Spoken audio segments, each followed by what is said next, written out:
सनातन धर्म मार्ग से भटकाने का काम नहीं करता, सनातन धर्म मार्ग पर लाने का कार्य करता है। कितना सुंदर कहा है।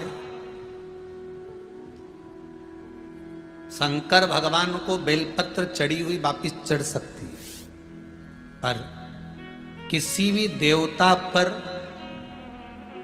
कोई फूल पुष्प आपने चढ़ाया, कोई पुष्प आपने चढ़ाया, ठंड का समय है या बारिश का समय है, पुष्प जो चढ़ाया हो सकता है कि मुरझाया नहीं हो।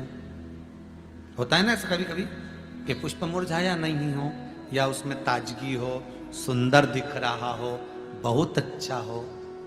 और वो पुष्प चढ़ा हुआ तुमने अगर एक बार उठा लिया, उतर गया, उतरने के बाद फूल कितना भी सुंदर हो, फूल कितना भी ताजा दिखे, पर वो देवता को समर्पित नहीं हो सकता। भले उसमें सुंदरता है। ठंड के दिनों में कई फूल ऐसे भी रहते हैं, भगवान के सामने आपने एक बार चढ़ा दिया, चढ़ाने के बाद वो रखे रहते हैं तो ऐसा लगता है कि बिल्कुल ताजे से दिख रहा है। तो कई माताओं की आदत रहती है उन्हीं फूल से वापिस श्रृंगार कर देती है, या उन पुष्प की रंगोली बनाकर भगवान के सामने डाल देती है, पर वो गलत है, वो गलत है। जिस दिए में बाती लगी हुई है, बाती पूरी जल चुकी है, उसकी राख या उसका काला थोड़ा सा भाग दिए के अंदर रखा है और आपने दूसरी बाती रखकर उसको जला दिया, तो वो जलाया गया जो भाग है लक्ष्मी को छीर्ण कर देता। 15 दिन तक व्यापार ठीक नहीं चल सकता। एक बार प्रैक्टिकल करके देखना। दिए के अंदर अगर कोई बाती जल गई, जलने के बाद ठंडी हो गई, ठंडी होकर उसमें राख पड़ी हुई है, या उसके अंदर कोई काला सा आप गोल बत्ती लगाते तो काला का एक भाग काला काला सा जला हुआ उसके अंदर रह जाता है। कई लोगों की आदत रहती है कि अब शाम का टाइम तो है, उसको कौन हटाए, उसी में अपन दूसरी बत्ती रख दो, जला दो, उसी में रखकर दूसरी बत्ती जला दो।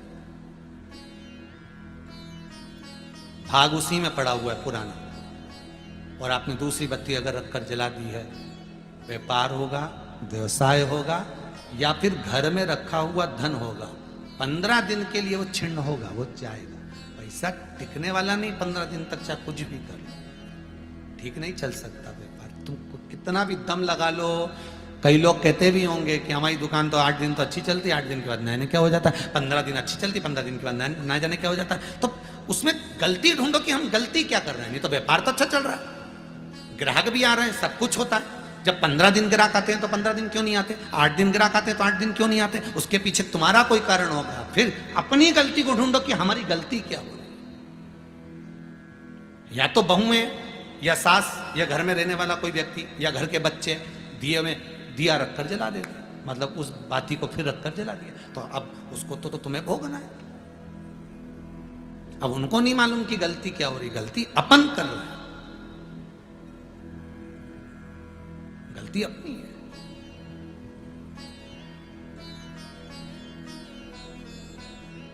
कितना सुंदर संवाद है वहां, बहुत ध्यान दीजिएगा जरा। अग्नि पुराण, स्कंद पुराण, दोनों पुराण में स्मरण करिएगा। कार्तिक खंड स्कंद पुराण का पढ़िए और अग्नि पुराण का भाग पढ़िए। बेलपत्री का पेड़ हो, पीपल का पेड़ हो, बड़ का वृक्ष हो, चाहे आंवले का वृक्ष हो, चाहे घर मंदिर से बाहर जाकर, अर्थात घर से बाहर जाकर, मंदिर से बाहर जाकर खुले में अगर आप कोई दिया जला रहे हो, दीप प्रकट कर रहे हो, तो उसमें इतना घी, इतना तेल मत डालकर जलाना कि दिया ठंडा हो जाए और तेल और घी उसमें पड़ा की पड़ा रह जाए। ध्यान दीजिएगा।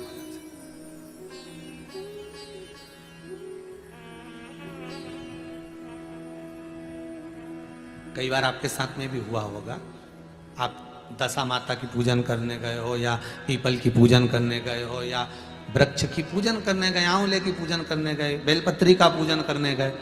तुमने तो दिए में घी डाल लिया ज़्यादा, बत्ती भी लगा दी तुमने, और इस भाव से लगाई कि जलेगा थोड़ी देर तक, और मालूम पड़े तुम्हारी पूजन हुई, हवा का वेग आया, दिया ठंडा हो गया और उसमें घी पड़ा रह गया, उसमें तेल पड़ा रह गया।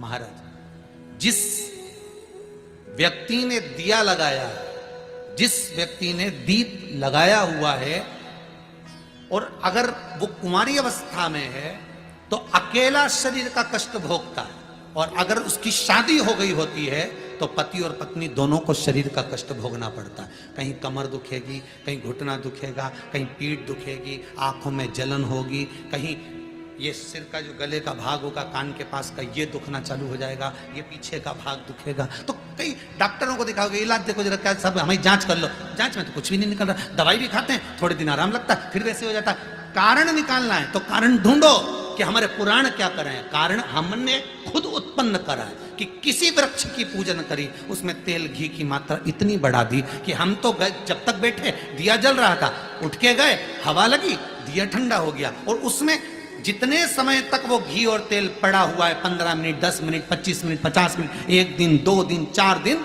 तो वो बार बार पलट पलट कर वो स्वास्थ्य को खराब करेगा ही, चाहे कुछ भी कर लो, कितनी भी जांच करो। कितनी भी जांच कराओ, फिर तुम अपने हॉस्पिटल में जाओ, जांच कराओ, लिख दी उन्होंने तो कि इसकी जांच कराओ, उन्हें उसकी जांच कराओ, पर उसको गलती ढूंढो कि अपन क्या गलती कर रहे हैं, गलती किस जगह पर हो। आप आए नहीं और सुबह हो गई, मेरी पूजा की थाली धरी की धरी, क्यों नहीं आए, किस लिए? इसलिए नियम है, मंदिर के अंदर जो दिया लगता है वो भरा हुआ लगता है। कैसा लगता है? भरा हुआ लगाइए, क्योंकि इसमें हवा नहीं लगेगी, वो पूरा जलेगा। जितनी देर तक जलेगा उतनी देर तक सुख समृद्धि शांति देता है।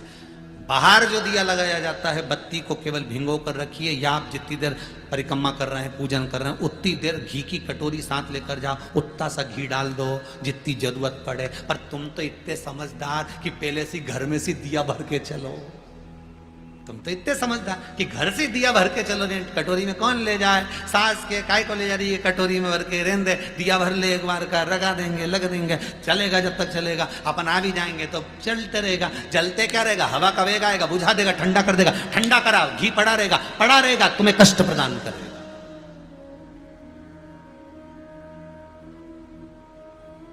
तुम्हें कष्ट,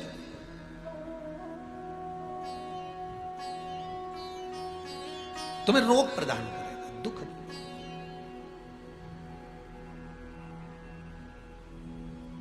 जो समझदार माताएं होती हैं ना, जो समझदार लोग होते हैं ना, वो बाहर जब भी पूजन करने जाते हैं तो प्रयास करते हैं कि घी का दिया लगा रहे हैं ना, तो उसमें प्रयास करते हैं कि आते आते उसमें कपूर का टुकड़ा पटक देते हैं। जो चतुर होते हैं आते आते क्या करते हैं, दिए के अंदर कपूर का टुकड़ा पटक देते हैं। कपूर का टुकड़ा पटक मतलब अपनी पूजन वूजन सब हो गई, अब अपन जाएंगे, बाहर निकलेंगे, जब तक कपूर में इतनी दम होती है कि वो उस बत्ती को पूरे को जला सकता है, वो घी को भी पूरा जला सकता है। तो इतना सा कपूर का टुकड़ा उसमें पटक के और आ जाता है, जिससे वो पूर्ण जल जाए, पूर्ण तरह से हो जाए,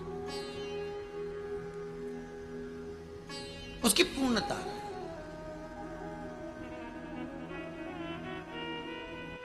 श्री शिवाय नमस्तुभ्यं, श्री शिवाय नमस्तुभ्यं।